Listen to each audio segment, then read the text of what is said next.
capitale d'Israël suscite un émoi important dans le monde alors que Benjamin Netanyahou est en Europe. Il était à Paris hier, il est à Bruxelles aujourd'hui.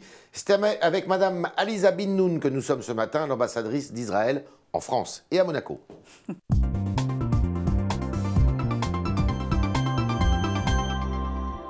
Madame Bin-Noun, bonjour. Bonjour. Merci d'être dans nos locaux au Figaro ce matin. Alors, ce matin, Benjamin Netanyahou, qui est avec les représentants de l'Europe aujourd'hui, dit que c'est un gage de paix possible que cette reconnaissance par les États-Unis, par Donald Trump, de Jérusalem comme capitale d'Israël. C'est votre avis ? Tout à fait. Il faut préciser, il faut dire, il faut mettre les choses d'une manière très très précise, que Jérusalem est la capitale d'Israël. Et alors, ça doit être très clair pour notre partenaire palestinien, parce qu'il ne s'agit pas ici d'une situation où on peut mettre en cause le fait que Jérusalem est la capitale d'Israël depuis 3000 ans. Mais tout le monde voit ça comme un ferment de guerre, au contraire. Non, pas du tout. Ce n'est pas un ferment de guerre. Et il y avait quelques présidents américains qui ont soutenu cette idée. Lesquels ? Il y avait Clinton, et Bush, et même Obama. Il y avait aussi le Sénat qui avant 20 ans, ont exprimé leur soutien du fait que Jérusalem est la capitale. Et maintenant, Donald Trump l'a déclaré d'une manière officielle. Alors, comment vous analysez ce front du refus des capitales dans le monde entier, quasiment, qui sont hostiles à cette déclaration de Donald Trump? C'est une indication très très problématique. Et si on va maintenant à la décision de l'UNESCO de l'année dernière où on a nié le lien entre le peuple juif et Jérusalem, peut-être que ça tombe un peu dans ce cadre. Parce que pour nous les Israéliens, pour le peuple juif dans le monde, c'est très clair que Jérusalem est la capitale d'Israël. Jérusalem était toujours le centre dans la vie spirituelle des Juifs pendant des milliers d'années. C'est une ville 3 fois sainte aussi. C'est aussi une ville dont les musulmans peuvent se réclamer et dont les chrétiens peuvent se réclamer. Donc c'est une provocation par rapport à... Non, pas du tout. Israël est un pays démocratique avec vraiment des valeurs démocratiques. Tous les cultes ont la liberté de pratiquer leur religion, ce qui n'était pas le cas quand Jérusalem était divisée jusqu'à 1966 et 67, la guerre de 6 jours. Alors, en ce cas, le fait qu'Israël se trouve aujourd'hui, et c'est Israël qui contrôle la ville, tous les cultes ont le droit de pratiquer leur culte. Ça a été fait à l'issue d'une guerre, c'est une annexion d'une certaine façon. C'était dans une situation où Israël était en verge d'être détruite et Israël était très sympathique dans le monde en cette époque-là. Et aujourd'hui, la situation a changé. Mais le fait que le peuple juif sont liés à Jérusalem, et Jérusalem sert comme la capitale d'Israël, où est le Knesset, le Parlement israélien? Où se trouve le bureau du Premier ministre? Est-ce que c'est à Tel Aviv? Non, c'est à Jérusalem. Les dirigeants politiques du monde, quand ils visitent Israël, ils vont où? Vous n'avez pas peur que ça ressoude chiites et sunnites qui sont pourtant largement divisés contre justement l'État d'Israël? Non, je pense que si on suivit maintenant le développement des derniers jours, on peut voir que l'incitation à la haine du part du Hamas et leur peut-être volonté de déstabiliser la région, et ils ont échoué. Parce qu'aujourd'hui, et déjà hier... Vous attendiez à une colère plus vive, plus de violence, notamment dans la région? Nous étions préparés, en tout cas, mais peut-être que non. Peut-être que nous comprenons, tout le monde, je pense, maintenant voit que le peuple palestinien et même les autres, ils ne veulent pas la violence. Et ceux qui incitent à la haine et à la violence, ils ont échoué. Pourquoi ils ne la veulent pas? Parce que ça ne sert à rien. Ça ne sert à rien. On a vu pendant le premier intifada, le deuxième intifada, qu'il s'agissait des peuples palestiniens qui ont souffert. C'est sans issue. La Jordanie, le royaume jordanien, s'apprête à revoir ses accords de paix, qui est le gardien justement des lieux saints musulmans à Jérusalem, s'apprête à revoir les accords de paix avec vous. C'est un signe quand même qui n'est pas un signe d'apaisement. Il y avait une critique par rapport à cette décision qui était exprimée d'une manière assez claire par le monde arabe, mais il faut attendre et voir comment ça évolue. J'espère que ça ne va pas se détériorer, parce que la paix avec la Jordanie est très importante pour Israël aussi que pour la Jordanie, aussi que la paix avec l'Égypte. Alors, M. Netanyahou... Et en ce cas, il faut peut-être ajouter une chose qui est, à mon avis, très très importante. Il y a 2 jours, il y avait une délégation de Bahreïn. Bahreïn, c'est un pays avec lequel nous n'avons pas de relations diplomatiques. Bahreïn, Bahreïn, oui. Il y avait une délégation des personnes de culte qui sont venues en Israël et d'une manière ouverte et très, très médiatisée. Ils les ont donné des interviews pour les chaînes israéliennes. Ils se sont promenés dans la vieille ville de Jérusalem. Et c'était une manifestation très, très importante d'amitié. Ça, il faut prendre en compte. Et c'était en même temps que le sujet de Jérusalem était sur la table, était discuté. Monsieur Netanyahou est aujourd'hui, je l'ai dit, en Europe. Il voit les autorités européennes.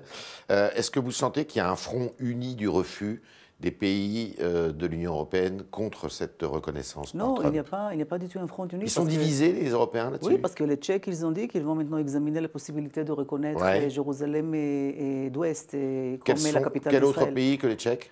Pour le moment, ça, j'ai entendu le Tchèque. Les autres sont plutôt... Madame Mogherini, ce matin, a dit qu'elle était contre. Oui, elle était contre, mais il y a des opinions différentes et aussi l'ampleur de la critique ou le soutien, parfois, est différent. Alors, avant hier, donc, le Premier ministre israélien était à Paris. Il a rencontré Emmanuel Macron. Vous avez participé à cette entrevue, ce rendez-vous qui a duré le temps d'un déjeuner, un peu plus même. Le ton était très ferme, paraît-il, vous confirmez? Non, pas du tout. De chaque côté? Non, pas du tout. Moi, j'étais pendant tout le déjeuner là-bas et même pendant la conférence de presse. Et il s'agit encore une fois des pays amis, il s'agit des leaders, le Premier ministre et le président qui s'entendent. Ils ont parlé d'une manière très franche sur tous les sujets. Bien sûr qu'il y avait des sujets où ils étaient d'accord. Macron n'est pas pour cette décision. Alors, je vais dire qu'on n'est pas d'accord sur tous les sujets, mais il faut voir le grand tableau. Et dans ce grand tableau, la coopération dans des domaines stratégiques qui sont très pertinents pour la France et pour Israël. Par exemple, la menace iranienne qui pèse sur la région, la stabilité du Liban, le renforcement des milices chiites et en Syrie et au Liban, le dossier des missiles balistiques iraniens. Là, il y a vraiment une convergence des positions. Cela dit, Emmanuel Macron a demandé à Benjamin Netanyahou des gestes, notamment d'arrêter la colonisation. Il y a 400 000 juifs qui vivent en Cisjordanie et il lui a demandé ce geste-là d'arrêter. Est-ce que vous pensez que, alors que Benjamin Netanyahou a toujours continué cette colonisation, ça peut être possible? Benjamin Netanyahou, même hier, pendant la conférence de presse, il a invité encore une fois Mahmoud Abbas de venir s'asseoir autour de la table de négociation et commencer un dialogue. Et Benjamin Netanyahou a fait ce geste il y a 7 ans. Il a gelé la construction en Cisjordanie pendant 10 mois. Il a appelé le même Mahmoud Abbas de venir et commencer un dialogue pour parvenir à la paix. Mahmoud Abbas a refusé. Maintenant, au long de ces 6 ans, beaucoup de choses ont changé dans la région. Il faut prendre en compte ces changements. Mahmoud Abbas est-il le bon interlocuteur? Il est d'abord, c'est un monsieur qui prend de l'âge. Et puis deuxièmement, il est quand même très affaibli dans l'autorité palestinienne, non? Mais lui, le président de l'autorité palestinienne, et il représente le peuple palestinien, et c'est lui qui est l'interlocuteur d'Israël. Donc c'est le bon interlocuteur? Je ne sais pas si c'est bon, on va voir s'il est prêt d'avoir ces entretiens et de venir et discuter directement. Mais c'est lui, bien sûr que c'est lui. Il faut arrêter la colonisation de la Cisjordanie? Non, il ne faut pas venir avec des préalables, il faut discuter parce que c'est un enjeu qui est pertinent. C'est un préalable, bien sûr. Pour les Palestiniens, c'est un préalable. Bien sûr, parce que demander à Israël de geler les constructions, il s'agit, comme vous venez de dire, de 400 000 Israéliens qui habitent là-bas, qui ont leurs besoins. Et pour essayer de trouver une solution, il faut discuter, parce que leurs avis, les avis des Palestiniens et les avis d'Israël, les positions israéliennes, sont tout à fait différentes. Alors, il faut trouver un moyen de rapprocher les deux côtés. Et pour ça, il faut discuter d'une manière directe. Ça, c'est très important d'accentuer. Les Saoudiens ont présenté un plan de paix, précisément, par l'intermédiaire de leur chef Ben Salman. Est-ce que c'est un plan qui vous satisfait? Je pense qu'aujourd'hui, il faut se concentrer, se focaliser sur l'initiative ou sur les efforts américains et au Moyen-Orient. Il y a des émissaires de Donald Trump. Vous savez bien que les Américains, par cette déclaration, leur légitimité pour être le cœur du dialogue, eh bien, ils sont un peu discrédités, non? Et je ne suis pas sûre qu'on va voir. C'est ce que disent les Palestiniens. Pour le moment, oui, mais Pence, le vice-président, il doit se rendre dans la région et il faut voir comment ça évolue. Je pense que même les Palestiniens comprennent que c'est que des États-Unis qui peuvent avancer le dialogue. Ça, c'était toujours le cas, même par rapport à l'accord de paix avec la Jordanie, avec l'Égypte. Et à mon avis, ça n'empêche pas vraiment les négociations. Au contraire. Vous pensez que les Palestiniens sont... donner, comment a dit le président de la République hier, il faut donner la paix une chance. Est-ce que vous pensez que les Palestiniens sont divisés? Bien sûr qu'ils sont divisés. Il faut voir... Entre le Hamas et tout à fait. Il faut voir... Abbas, certes, mais... Certes, il faut voir la position de Mahmoud Abbas et des Palestiniens en Cisjordanie. Il faut voir les déclarations qui sont sorties du Hamas. Il faut voir l'incitation à la haine du côté de Hamas qui ont essayé d'activer et d'inciter la population palestinienne pour peut-être promouvoir un troisième intifada, et ils ont échoué. Ils ont échoué, ça c'est le fait. Il est affaibli, le Hamas, aujourd'hui? Et on peut dire qu'ils se trouvent dans une situation très, très problématique par rapport à la région, par rapport à l'Égypte, par rapport à Israël. Alors ça, il faut prendre en compte. Il faut aussi faire tout ce qui est possible pour que cette situation vraiment n'avance la détérioration exactement, de la situation. D'accord. La France a un rôle capital à jouer? La France, il a un rôle à jouer dans la région. La France est impliquée dans la région. On pouvait voir la conférence. Il y a eu une conférence au mois de février sur le conflit israélo-palestinien à Paris. Et ça, je n'ai pas entendu qu'il y avait, oui. Mais ok, c'était avant que l'administration américaine s'est engagée. Ça n'a rien donné, Bien sûr, parce qu'Israël s'est opposé du début. Israël a dit qu'il faut parler avec les Palestiniens d'une manière directe. Maintenant, il y a un joueur, ça veut dire un acteur, les États-Unis, qui sont impliqués. Il y a les visites des émissaires de Trump. Et il faut donner aux Américains la possibilité de parvenir, d'avancer leurs efforts. Ça, c'est très important. Alors, la France peut jouer un rôle, bien sûr, dans la région. La France est impliquée. La France a ses intérêts en Syrie et au Liban. On a vu la conférence sur le Liban il y a 3 jours. Et en ce cas, la France peut jouer un rôle. Alors, il y a eu cette déclaration de Donald Trump la semaine dernière. C'est quoi la prochaine étape maintenant? Qu'est-ce qui se passe sur le plan diplomatique? Ce qui se passe est qu'on attend dans la région le vice-président américain, Pence, qui doit venir. Et je m'imagine que les émissaires américains reviendront. Et il faut voir comment ça développe. Vous avez de l'espoir? Toujours. Toujours j'ai l'espoir. Il faut avoir l'espoir et il faut parvenir à la paix. Et hier, Benjamin Netanyahou, le Premier ministre, il a tendu encore une fois la main à Mahmoud Abbas de venir et commencer un dialogue direct. Ça, c'est vraiment la valeur et les valeurs, nos valeurs, comme Israéliens et comme Juifs. Alors, on sait que Donald Trump a fait cette déclaration beaucoup pour des considérations de politique intérieure, mais Benjamin Netanyahou, ça l'arrange aussi sur un plan intérieur, parce qu'il est quand même très contesté. Il y a encore eu des manifestations en Israël ce week-end pour dénoncer des soupçons, sa corruption, quoi. Il est soupçonné de corruption. Ça l'arrange, en fait, cette histoire, non? Il faut dire ici qu'Israël est un pays démocratique. Il y a beaucoup de manifestations, exactement comme on peut voir cette manifestation est exprimée en France. Mais le fait que Netanyahou aujourd'hui est la personne politique le plus fort en Israël et il continue à faire son travail, on pouvait voir cela d'une manière très très claire hier. Il s'agissait d'une bonne visite, des bons entretiens et il faut continuer à espérer que ça va avancer la situation. C'est un homme fort en Israël aujourd'hui, Benjamin Netanyahou? Oui, selon les sondages derniers qui étaient faits il y a quelques jours, oui. Alors revenons 2 minutes, même pas, on n'a pas le temps, peu de temps en France. Ces dernières années, on avait connu une vague d'Aliyah, c'est-à-dire de Français juifs qui retournaient ou qui allaient en Israël. Ça semble se tarir un peu. Il y a moins d'Aliyah. C'est plutôt un bon signe pour vous? Ou au contraire, c'est le signe qu'il y a moins de violence, moins d'antisémitisme?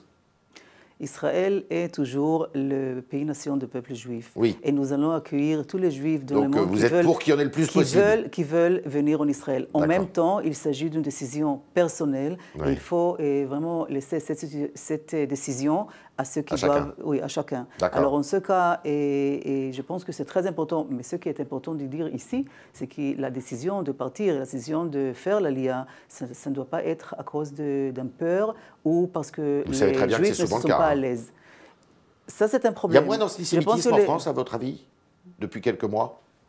Non, moi je vois que des manifestations antisémites. Et ici, il faut aussi accentuer qu'il n'y a pas vraiment de différence. Et le président a dit cela pendant la commémoration de Veldiv. On ne peut pas faire la différence entre antisionisme et antisémitisme. Et ça, c'est quelque chose qu'il faut prendre de manière très, très sérieuse. Vous êtes confiante dans ce président de la République, ce nouveau président de la République, pour être un rempart contre l'antisémitisme et l'antisionisme? Oui, tout à fait. Il a exprimé de manière très claire dès qu'il était élu et même avant.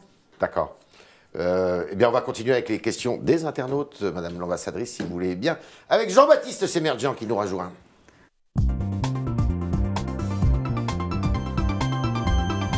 Baptiste, bonjour. Bonjour Yves. Alors, que nous dit-on? Beaucoup de commentaires. Donc bonjour Alisa Benoît.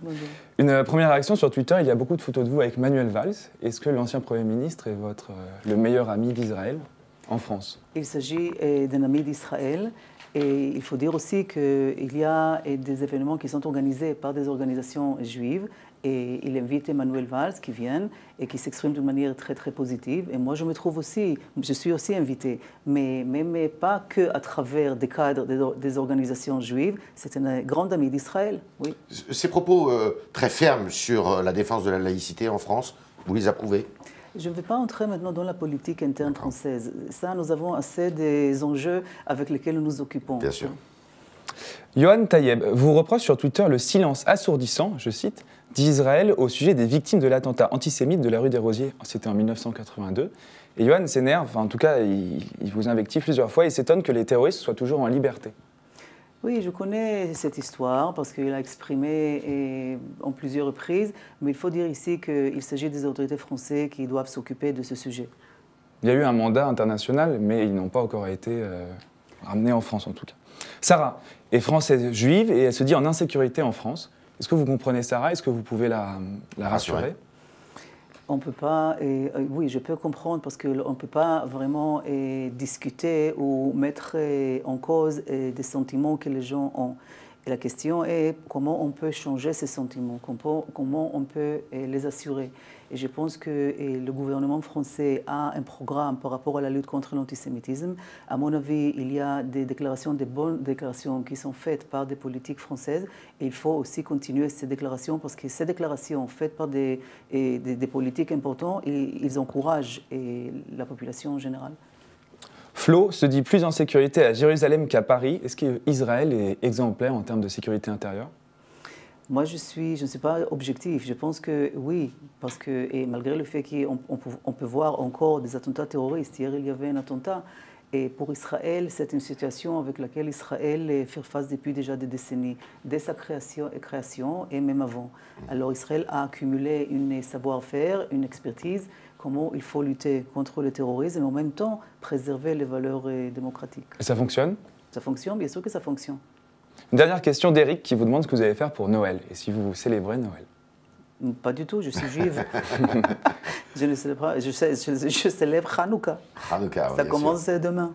La fête des Lumières. Oui, voilà. mais j'aime voir comment la ville est décorée. Et vraiment, Paris, pendant Noël, est une merveille. Mais moi, non, moi, je ne fête pas Noël. Voilà, c'était les réponses à vos questions, chers internautes, de Madame l'ambassadrice d'Israël en France, Madame Alisa Benoût, qu'on remercie. Merci de vous être prêté à cette interview. Merci Jean-Baptiste de vous être fait le médiateur. Et puis aux internautes, on leur dit à demain pour de nouvelles aventures.